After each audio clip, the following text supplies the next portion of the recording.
Today, the showdown in Greece, the infamous Italian hacking team hacked, and Canada starts revoking citizenships. Your host is Rick Fattelbinger, and this is Liberties Report. This report is presented by Private Internet Access. Good evening and welcome to Liberties Report week 26. This week is obviously going to be quite influenced by the Greek referendum, whether to accept the bailout offer or not, which the Greek people rejected quite forcefully. As a result, we are going to see a domino effect through the Eurozone, with Italy, Spain and Portugal next. At least one of those three is very likely to go the same way as Greece, in which case the other two go along with it. And if those four countries have defaulted on loans, we are going to see serious crisis in Europe that may well spread worldwide. And when that happens, remember two things. First, a government will always save itself first. If you don't have physical control over your money, it is not your money. Many Greeks thought that banks couldn't possibly deny them access to their own money until it happened.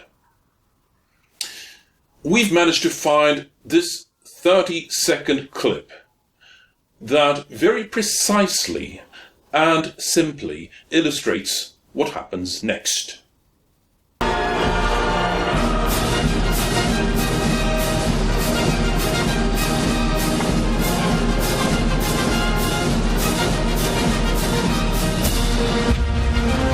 So while Greece is in for a bit of a shock, as it essentially needs to rebuild its economy from the ground up, probably using a new currency, although this week will be pivotal for the Syriza government to deal with that, we will quite likely see a contagion through the Eurozone and from there globally. The second thing to remember, of course, is Bitcoin. We are seeing old media even starting to talk about Bitcoin as the premier haven currency, where gold used to be. And that is a dramatic shift in how Bitcoin is being described.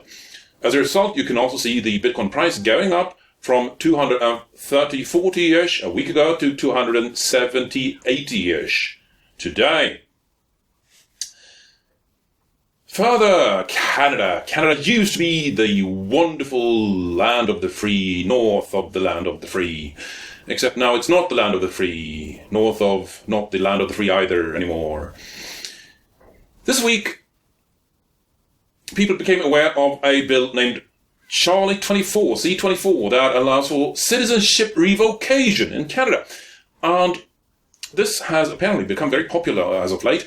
We remember how the UK's Minister of the Interior, Theresa May, bragged that she had revoked a 2-digit number of citizenship on the mere basis that the presence of those people in the United Kingdom were, quote, not conducive to the public good, end quote. So merely staying neutral to the regime efforts was not enough to keep your citizenship in the UK.